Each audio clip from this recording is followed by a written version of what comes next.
I was 30 when my world cracked in half. The doctor's office smelled like disinfectant and fake citrus. The kind that tries too hard to be comforting but ends up making you more nauseous. I sat there, still in my work clothes, dust on my boots, sunburn peeling on my neck, while the man in the white coat looked at me with rehearsed sympathy. "Mason," he said, folding his hands over the manila folder that held the truth of my body, "you're likely infertile. Low motility. Very slim chances." I stared at him for a beat too long. My throat went dry. I didn't ask him to repeat it. I heard it the first time, loud and clear, like a bomb going off in the middle of my chest. I don't remember driving home. I remember the tightness in my chest. I remember the ache in my hands from gripping the steering wheel. I remember thinking, how do I tell Clara? She had always wanted kids. Not in the cute, picturesque bored way. No, she'd named them. Had nursery themes in mind. Had timelines. First one by 32, she used to say, tracing lines in the steam on our bathroom mirror. 2 by 35, then we're done. Perfect family. When I walked through the door that evening, she was in the kitchen, stirring something on the stove. The scent of garlic and rosemary drifted in the air. She turned and smiled until she saw my face. That smile faded like a setting sun. "What happened?" she asked, eyes narrowing. I sat at the kitchen table and told her. Every word cut me, but I said them anyway. She didn't speak right away. Just stood there, stirring, her shoulders stiffening with each word. At first, she tried. "I'll give her that." She did the Googling. Scheduled the consultations. Bought supplements. Said things like, "Science is amazing now. There are options." But the warmth was already fading. The way she looked at me shifted, no longer with love, but calculation. Like I was an investment that wasn't going to yield returns. It wasn't long before Raymond started showing up more. My best friend. Or at least, that's what I used to call him. He came by with excuses. "Just checking in on you too. Thought I'd bring over that bottle of red you like. You guys need to get out more." He made Clara laugh. Loud, open-mouthed laughs I hadn't heard from her in months. At first, I told myself I was being paranoid, that I was insecure and overthinking. But deep down, something was unraveling. Something primal. I started staying late at work. Anything to avoid the three of us in the same room. Then one Thursday, I came home early. There was music playing, laughter floating through the walls. I walked into the kitchen and saw them, Clara and Raymond, sitting close, 2 glasses of wine between them, her hand resting just a bit too long on his arm. Their eyes widened when they saw me. Clara's hand jerked away like she'd touched fire. Raymond stood up too fast, knocking over the wine bottle. "Mason," she said. "Just my name. Not hey, or you're home early, or this isn't what it looks like. Just Mason." Like that was explanation enough. I didn't yell. I didn't throw a punch. I just nodded once, walked to the hallway, and closed the bedroom door behind me. I didn't sleep that night. A month later, she packed her bags. No big fight. No dramatic scene. Just a cold, final conversation in the living room. "You'll never be enough for me," she said. Her voice didn't tremble. Mine did. I wanted to ask why she didn't just say it sooner. Why she made me hope. Why she let me feel like I was still her husband when she'd already left in every way that counted. Instead, I just watched her walk out the door. Raymond was waiting outside, leaning against his car, sunglasses on despite the gray sky. He didn't look at me. He didn't need to. I sat alone in that quiet house, surrounded by things we chose together. The couch we argued over in the showroom. The dishes we got from our wedding registry. The framed ultrasound appointment card she once hung on the fridge like a prophecy. It all mocked me now. It wasn't just about being infertile. It was the way that truth had peeled back everything I thought was real, my marriage, my friendship, my worth. I thought that diagnosis had broken me. But looking back now, I realize it didn't. It just revealed the cracks that were already there. And the people who were willing to walk away the moment they realized I wasn't who they needed me to be. The divorce was less a process and more a public crucifixion. I didn't think Clara could surprise me after what she did. But she found a way. In the courtroom, under the humming fluorescent lights and the cold stare of a judge who clearly didn't want to be there, she sat beside Raymond like they were already married. Her hand rested on his knee like I'd never existed. I didn't bring anyone. I didn't even want my lawyer, but I knew better than to show up to war unarmed. "He's sterile," Clara said to the court, her voice sweet but sharp enough to cut glass. "I want a real family." There it was. No pretense. No grace. Just a dagger to the chest in the middle of a legal proceeding. I could feel the room shift. The clerk looked down awkwardly. The bailiff raised an eyebrow. Even the judge flinched, just barely. I didn't defend myself. I didn't speak a word. I sat there and signed every damn paper they put in front of me. Division of assets? She could have it. The house? Hers. The car? Take it. Every piece of the life I built, I handed it over like it was on clearance. Because the truth was, it didn't matter anymore. None of it did. Raymond didn't speak once during the proceedings. He didn't need to. His presence said enough.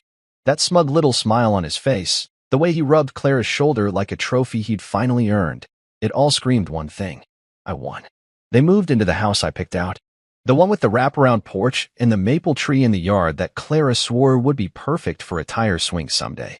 I used to drive by it sometimes, before I realized how much it hurt. Once, I saw them on that porch. She was pregnant, belly round, sunlight catching on her hair as Raymond handed her a lemonade. It felt like the universe had joined in on the joke. A year later, their son Leo was born, and Clara made sure the whole town knew. She didn't send a private message. No, she posted it. Tagged people.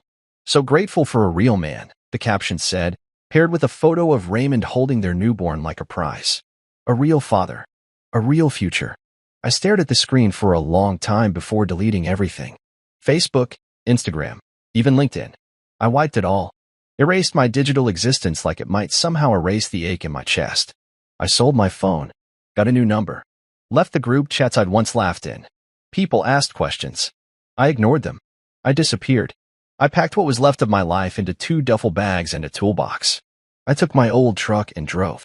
No map, no destination, just out. Out of the city, out of the noise, out of the suffocating shadow of what used to be. I didn't want to be seen. Not by anyone who had known me during that chapter. The worst part wasn't losing Clara. It wasn't even the betrayal with Raymond. It was the humiliation. The look people gave me like they pitied me. The whispers. The way former friends picked sides, or worse, stayed quiet. The betrayal was sharp, but the humiliation was dull and constant. Like a stone in my shoe that I couldn't shake loose. One day, I walked into a coffee shop for a drink, something simple, anything normal. And there she was, Clara, sitting with 2 of her friends, holding baby Leo in her arms. They didn't see me right away. She was laughing. Giddy. Perfect. And then one of them asked, "So how's Mason handling it?" Clara shrugged. He disappeared. Like I expected. He was always quiet. Just didn't have the fight in him. They laughed. And I stood there, invisible. Coffee order forgotten. Pride shredded. That was the day I stopped looking back. I drove until I found a town with no chain stores and no billboards. A coastal place where people wore boots because they worked, not because it was trendy. Hillmere. It was quiet. Humble. Forgettable. Just what I needed. I rented a small place by the water, 2 rooms, thin walls, old pipes. I got a job with a local construction crew. Started as a grunt. Didn't care. I worked 12-hour days, came home covered in sweat and sawdust, and fell asleep to the sound of waves crashing just beyond the dunes. I didn't date. Didn't mingle. If someone asked about my past, I changed the subject. I wasn't Mason from the city anymore. I wasn't the sterile husband or the failed man. I was just Mason. Just a guy who worked hard and kept to himself. I buried the humiliation in silence. I stopped trying to explain myself. People in Hillmere didn't ask many questions, and I didn't offer any answers. And somehow, in that solitude, I began to heal.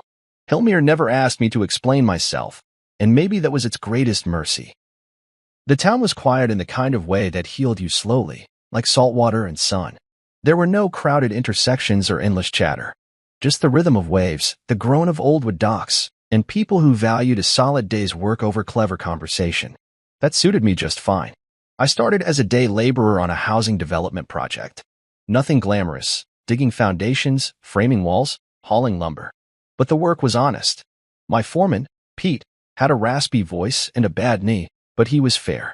Didn't care where you came from so long as you showed up early and didn't slack off. I did both. Every damn day.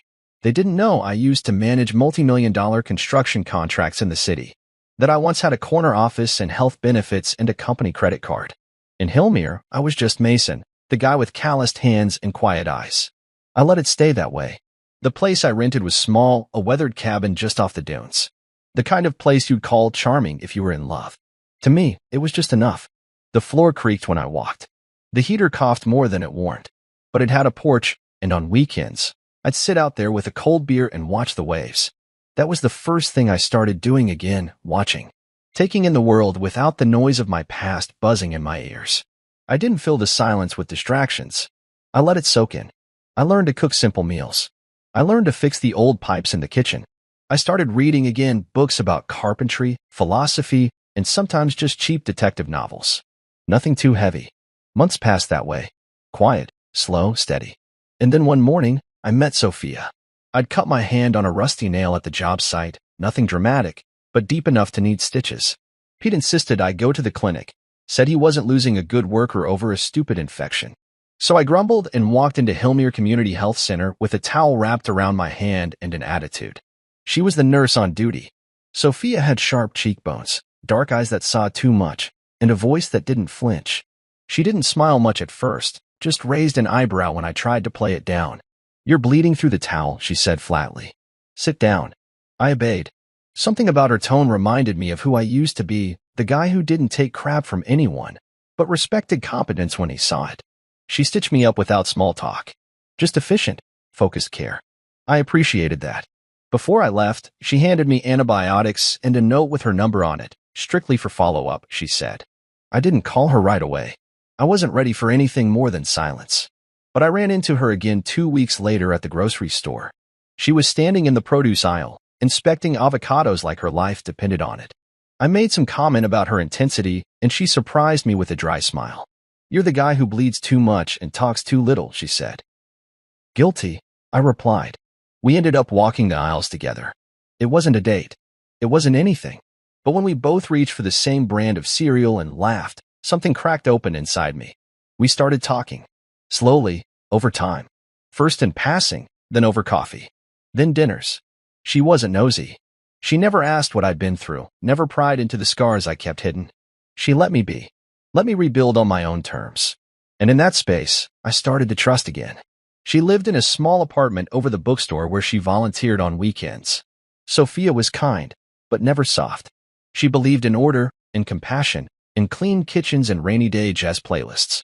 I liked the way she never apologized for who she was. I didn't tell her about Clara. Not at first. Not even for months. It wasn't shame. It was preservation. I didn't want her to see me through the lens of betrayal. I wanted to be Mason, not the ex-husband of a woman who left him for his best friend. But one night, after dinner, she looked at me across her small dining table, chin resting on her hand, and said, "You've got that look again. Like someone's chasing you." I sighed. Nobody's chasing me. I just haven't stopped running. And just like that, I told her everything. She didn't flinch, didn't pity me, just reached across the table and touched my fingers. "You're here now," she said. "That's what matters." And somehow, I believed her. The day Sophia told me she was pregnant, I laughed. Not because I was happy, not because it was funny, but because my brain couldn't compute it. It just short-circuited, and laughter was the only thing that came out. We were in the kitchen. Sunday morning. She was standing by the counter in one of my old t-shirts, barefoot, cradling a mug of mint tea like it was armor. She didn't smile when she said it. Her voice was calm, almost scientific. I took 3 tests. All positive. I blinked, then laughed. Loud, nervous, bewildered laughter. "That's... Sophia, that's not possible." She didn't laugh with me. Her gaze didn't budge. "Well, either I'm having a religious experience, or you need to make peace with being an exception." My heart stalled in my chest. "I'm infertile," I whispered, more to myself than to her. "Low motility." The doctor said the chances were very slim, right? She cut in, not unkindly. "You've told me. Twice. But here's the thing. I'm pregnant. And unless we need to have a very awkward conversation, it's yours." I sat down hard at the table. My hands felt numb. My thoughts were a spinning carousel of disbelief. I didn't ask if she was sure. I didn't insult her with doubt. But I did say the only words I could manage. "We should see a doctor." 3 doctors, actually. Hillmere's clinic. Then the OB in the next town over. Then a fertility specialist all the way in Greenbridge. I needed the facts. Needed to hear it from people who didn't know my history. People who could look me in the eye and say, "Yes, this is yours." And every time, they did. His DNA matches. "This is your child, Mr. Hart." 1 in a million? Sure. But biology isn't absolute. It happens. I've seen stranger things, the OB said with a smile. Science explains a lot, but it doesn't predict everything. Sophia was calm through it all. She never once doubted it. She didn't throw it in my face or call it a miracle. She let me go through the process, never pushing, just steady beside me. She was the anchor I didn't know I'd needed. When the first ultrasound image appeared on the screen, a tiny blur of life with a flickering heartbeat, I lost whatever walls I had left. I cried. Right there in the sterile room with the gel still on her belly and the nurse clicking buttons on the monitor. Sophia reached for my hand without saying a word, and we just stared at the screen together. The months passed in slow, warm waves. We moved in together. It was natural, like two rivers merging. No declarations. Just toothbrushes doubling, drawers mixing, our rhythms syncing like they'd been rehearsing in secret all along. She picked out soft, neutral colors for the nursery. Nothing over the top, just calm and warm. I built the crib with my own hands, sanding the edges, making sure every joint was tight. It mattered to me that he would sleep in something I made. Because somehow, this boy had chosen me. In spite of science, in spite of all my fears. He was coming into the world through love, not apology. Sophia let me name him. Said it should be mine to give. Aiden, I told her one evening, as we sat on the porch with her belly round beneath her sweater. It means little fire. That feels right. When the day came, it was raining. Of course it was. I drove her to the hospital on slick roads, clutching the steering wheel like it might fly out of my hands. She kept cracking dry jokes between contractions, calming me more than I calmed her. It was long. It was exhausting. It was terrifying. And then it was over. They handed him to me wrapped in a hospital blanket, his face wrinkled and red, his eyes barely opening. My arm shook as I took him. I expected joy, relief, maybe fear. But what I felt was claiming. Not ownership, not possession. Just this raw, thunderous certainty. He is mine. Mine, not because of biology or luck. Mine, because I had survived the kind of loneliness that almost hollowed me out, and I still chose to open myself to love again. I sat in the quiet of that hospital room, Aiden against my chest, and cried. The kind of tears that come from somewhere deeper than grief or happiness. The kind that only arrive when your soul exhales for the first time in years. Sophia slept beside me, exhausted but peaceful, and I held our son and whispered promises he couldn't yet understand. I would never abandon him. I would never make him feel like a mistake. He would never question whether he was wanted. This wasn't revenge. This wasn't redemption. It was a beginning. 10 years passed like water smoothing out a stone. Life became rhythm, routine, grace and motion. Aiden grew faster than I was ready for. 8 years old and already building circuits out of spare toaster parts, reading books way above his grade level, asking me questions like, Dad, do black holes feel lonely? And how do you know if a memory is real? I never had to force pride. It poured out of me. Every time I picked him up from school and he ran to me with that wide grin. Every time he woke me up on Saturday mornings, hair messy, voice eager to show me something he built or drew. Every time I watched him and Sophia, my anchor, my constant, sitting together on the couch, heads tilted the same way, hearts cut from the same cloth. We lived quietly, peacefully. We didn't post our lives online. We didn't chase applause. We didn't need to. Then came the science fair. Hillmere Elementary hosted it every spring, tables lined up in the gym, paper trifold boards, balloons, judges with clipboards. Sophia had volunteered to help set up. I took the day off and helped Aiden carry in his project, a scaled-down solar grid with a functional power switchboard. He even added a recycled water filter, because sustainable solutions should be layered. Dad. He wore his good shirt, buttoned all the way to the top, and his favorite mismatched socks because they helped me think better. I stood near the back, arms crossed, watching him explain every piece of his work to the judges with the clarity of a tiny engineer and the charm of a kid who didn't yet know the world could be cruel.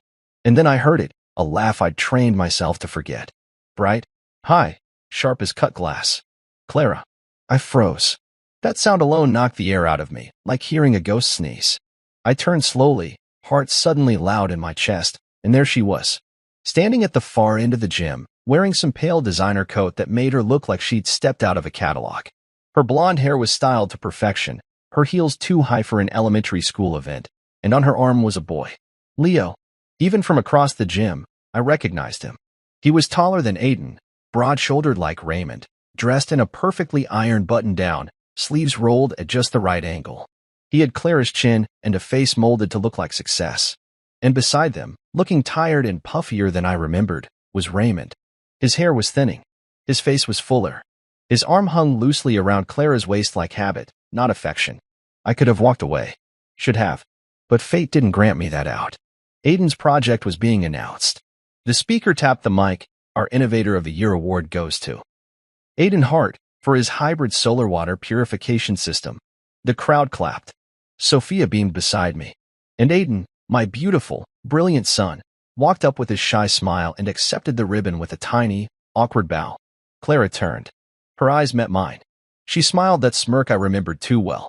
The kind she used when she thought she'd already won. She leaned over to Raymond and whispered something. Then she walked over to me. Loud enough for those nearby to hear, she said. Still single, Mason? I didn't blink. Still bitter, Clara? Her smirk didn't waver.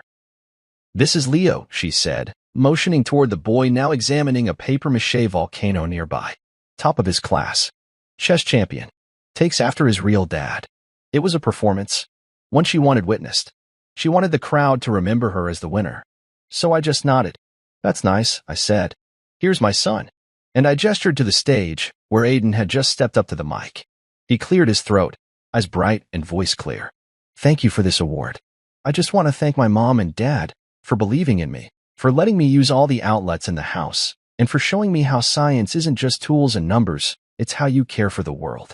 Clara's face froze. Her lips parted slightly, like the air had gone dry in her mouth. Aiden finished his speech and bowed again. The gym erupted in applause. I didn't look at Clara again. I didn't need to. Raymond stared at Aiden like he was watching something impossible, like he couldn't make the pieces fit.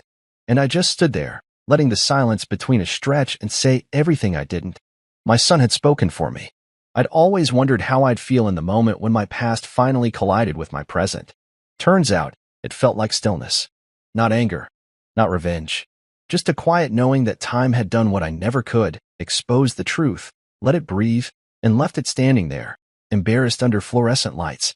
After the science fair ended, most of the crowd filtered out with chatter and congratulations. Aiden was swarmed for a few minutes, his classmates tossing compliments like confetti, a few parents asking polite questions about how he built the whole thing without help. He answered them all, as he always did, with a sweet blend of humility and precision. Sophia stood next to me, beaming with pride.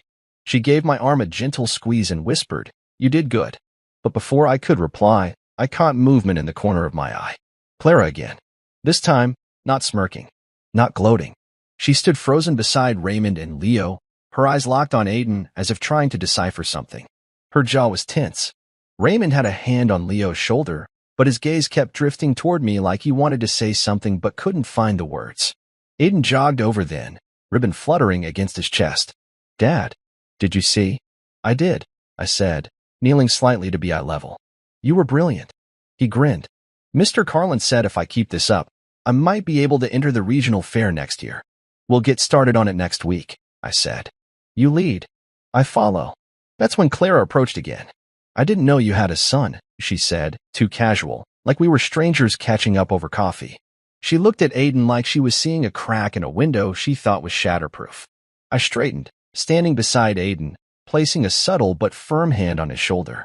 "You never asked." Aiden looked up at her, then back at me. "Who is she?" I smiled down at him. "Just someone I used to know." Clara's mouth twitched. "He's very bright." "Aiden," I said, "this is Clara. I knew her a long time ago." Aiden, always polite, nodded. "Nice to meet you." His tone was neutral but cool. He had his mother's grace but my intuition. He knew something wasn't quite right. He could feel it. Raymond cleared his throat behind her and stepped forward. "Hey, Mason." His voice was uncertain, carrying none of the bravado he used to wear like armor. "That was impressive. Your boy, he's smart." "Yeah," I said. "He is." Leo hung back. He looked nothing like Aiden. Bigger, yes. Athletic. More polished. But there was a nervous edge to him, a stiffness in how he clung to his father's arm like he wasn't sure what all this meant. Clara shifted uncomfortably. "You never said you had a child." "Back then, you told me that I was infertile," I said quietly. "I was. But it happened. A 1 in a million thing," the doctors said. I met her eyes, let the silence stretch. "Guess I got lucky." Her face flickered, shock, disbelief, envy, maybe even regret. It danced there for a heartbeat before she blinked it away. Sophia joined us then, warm and steady. "Hey, kiddo," she said to Aiden. "Why don't you help Mrs. Finn take the project back to the truck?" "Sure," Aiden said, giving me one last proud look before walking off. Clara's gaze followed him. "He's happy." "Yes," I said. "He is." Raymond's voice cracked the tension. "He looks like you." "Yeah," I said again, quieter this time. "He does." Sophia looked at Clara then, not with judgment, just clarity. She wasn't territorial or bitter. She didn't have to be. She knew the life we had built, knew the weight of the years, the healing, the earned peace. Clara looked like she wanted to say more, maybe ask questions, maybe explain.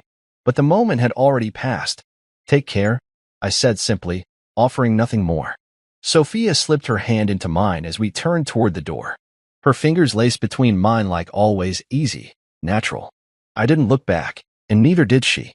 As we stepped into the sunlit parking lot, Aiden was waiting by the truck, his project safe in the back seat. He waved as we approached. "Can we get ice cream?" he asked. "For science." I laughed. "For science?" "Sure." As we pulled out of the school lot, I glanced once in the rearview mirror. Clara stood there, still at the gym doors, small now, like a statue carved from all the wrong things, resentment, pride, unfinished questions. I had nothing left to say to her, because I'd already introduced her to the life she walked away from, the son she'd never know, and the man she never gave a chance to become. It started with a message, a short one, from Kyle, an old mutual friend I hadn't spoken to in years. We used to play poker on Thursdays and argue about which actor made the better bond. "Yo, just a heads up, Raymond's been asking around.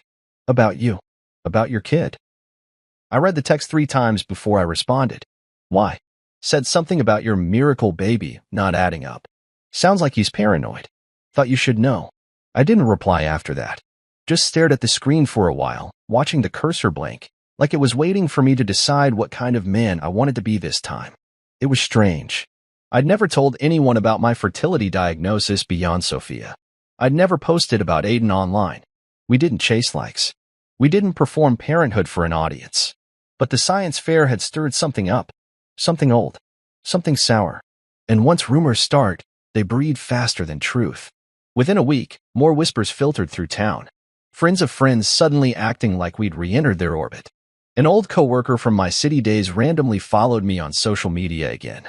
I even got a message from my old supervisor, just a friendly checking in. None of it felt coincidental. Then, Clara's online presence changed. No more passive-aggressive posts. No more curated pictures of her perfect family.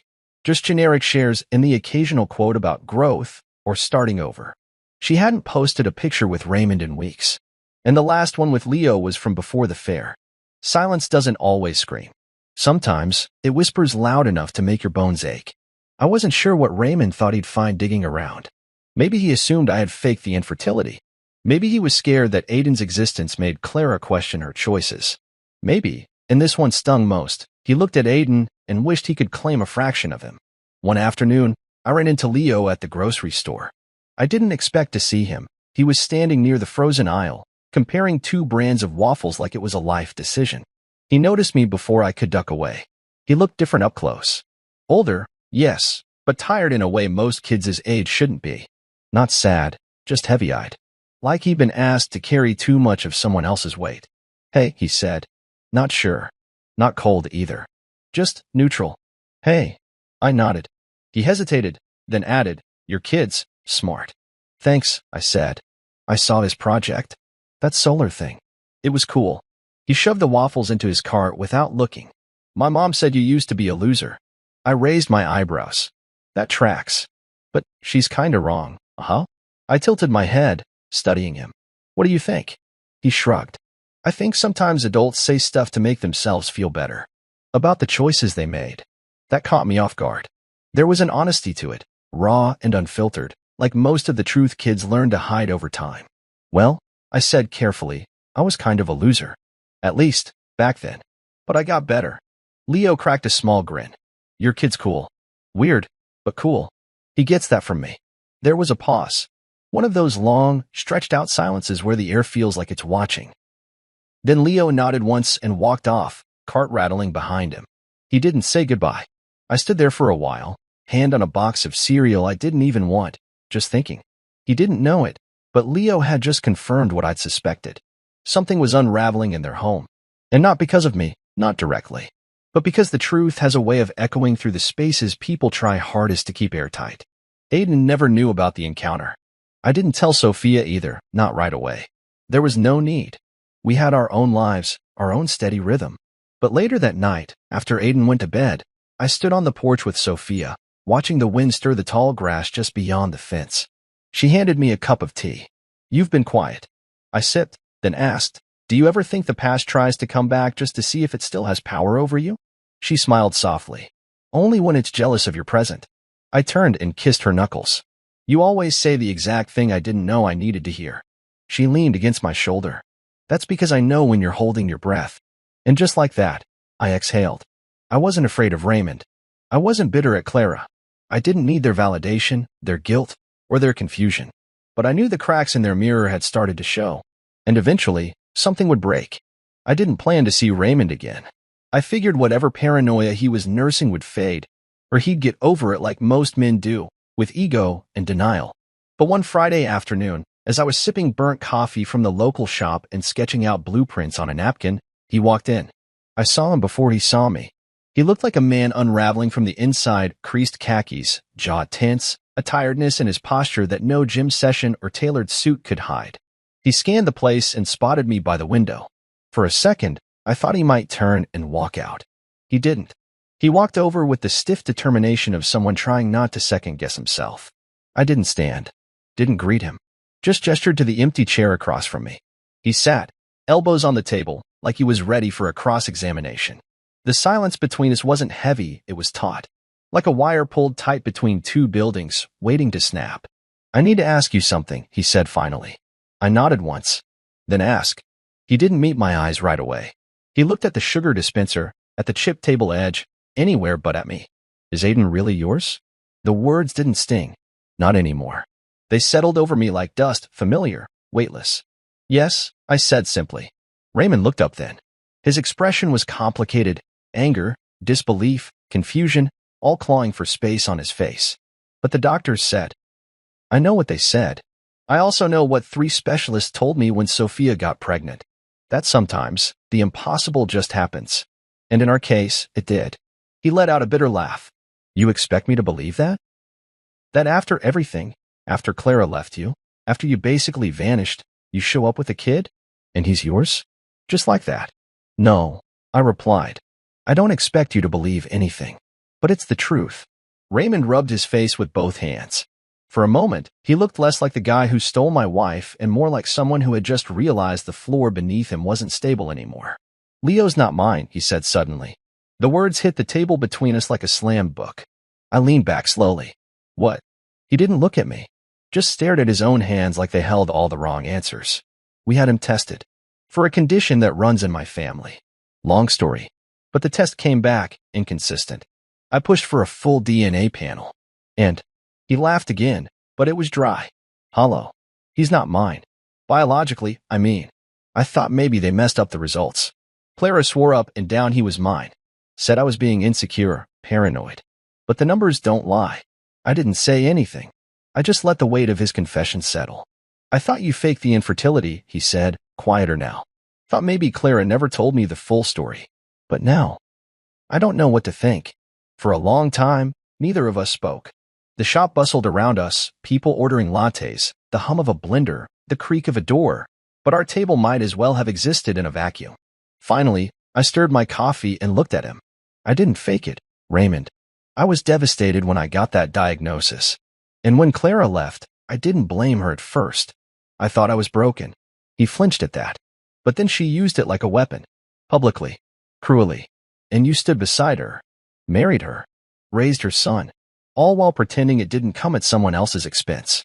His voice came out hoarse. I didn't know she. I didn't think it mattered. We loved each other. Did you? He looked at me then. Really looked. I thought I did.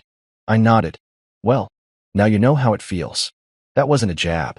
It was just the truth, laid bare. The kind of truth you don't have to shout, because it's already echoing inside the person who needs to hear it. He pushed his chair back slowly, like standing up was heavier than it used to be. I don't know what to do, he said quietly. That's not my problem. He paused. Do you hate me? I looked him in the eye. No, I don't have space for that anymore. He nodded, as if that answer hurt more than a punch. Then he left. I sat there for a while after, watching the steam rise from my coffee. Raymond had been plan B. He just didn't realize it until now. And somewhere, Clara's house of cards was finally starting to collapse under the weight of her own lies. It happened on a Thursday.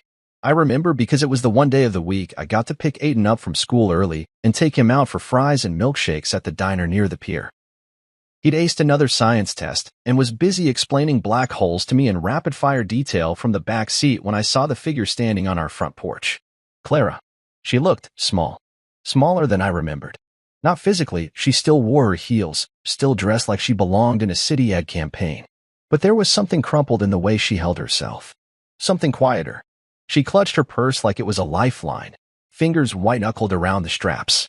As we pulled into the driveway, she stepped off the porch and into the gravel, unsure if she should stay or flee. Dad, Aiden said, peering out the window. Who's that? I turned off the engine. My hands rested on the steering wheel for a moment too long. Go inside, buddy, I said gently. Mom's home. I'll be in soon. Aiden looked back at her one more time, brows slightly furrowed, then nodded and grabbed his backpack. Sophia opened the door before he reached it, smiling wide like nothing was wrong. She could read a moment from a mile away, and I loved her for how she shielded Aiden without ever making it obvious. Clara waited until the door shut behind them. Then she turned to me. Mason, she said, and just my name carried more weight than it ever should have. I said nothing. I know I shouldn't be here, she began, voice tight, shaking slightly. But I didn't know what else to do. Her lipstick was smudged at one corner. Her eyes looked raw. And I realized, for the first time in over a decade, I was looking at a version of Clara who had nothing left to manipulate. No performance. Just the mess underneath. Talk, I said, flat. She took a breath, like diving into deep water. I made a mistake. I know you probably don't believe I'm capable of saying that, but I have to say it. Everything with Raymond, Leo, I thought I was building a future, but I was just filling a void. And now it's all broken, I finished. She nodded, quickly. Raymond left. Not officially, but emotionally, he's gone. He barely speaks to me. He's moved into the guest room. Leo barely looks me in the eye. And now with the test results, her voice cracked, and she looked down. Everything I built was a lie. And I did it. I created that. I crossed my arms, let the silence hang until she squirmed in it. So why are you here, Clara? I asked. Regret doesn't equal permission. She looked up, a shining now. I want to see Aiden. Just once. Please. I just need to know him. To hear his voice. I know I don't deserve it. I know what I did to you. But he's a part of you, and no. She blinked. What? I didn't raise my voice. I didn't move. I just repeated it. No. You don't get to walk in after 10 years and ask to meet the boy I raised without you. The boy you mocked by implication every time you posted about real fathers and real families. You made it perfectly clear I wasn't enough for you. So you don't get to ask now. Tears welled in her eyes, and she didn't try to hide them this time. I wasn't trying to hurt you. I was just so angry and disappointed, and Stop, I said. This isn't about me anymore. It's about him. You don't get to add confusion to his life because your house of mirrors finally cracked. She reached for me, just a step, hands trembling. Mason, please. I'm not asking to take anything from you. Just to sit with him. Just once. And say what? I snapped. That you're his dad's ex-wife? That you left me for my best friend, and now that it fell apart, you want a peek into the life you could have had. She sobbed then, actually sobbed, and I should have felt something. Sympathy. Anger. Satisfaction. But I didn't. I just felt tired. You gave up that right 10 years ago, I said. He has a mother. He has me. He is loved. He is whole. You don't get to interrupt that because your world fell apart. Clara covered her face and shook with silent weeping. I walked past her, up the steps, and paused at the door. If you ever cared about me at all, even once, don't come back. She didn't follow, didn't call out. She just stood there, weeping alone in the gravel driveway, while I went inside. Aiden was laughing with Sophia over a game of chess. The house smelled like cinnamon rolls and safety. I shut the door behind me. The light filtered through the living room windows like it always did on a Sunday, soft, golden, warm enough to stretch across the floor and wrap around our bare feet.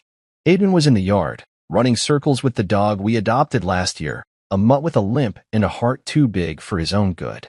He laughed as he ran, his sneakers kicking up little clouds of dust, his joy loud and unfiltered.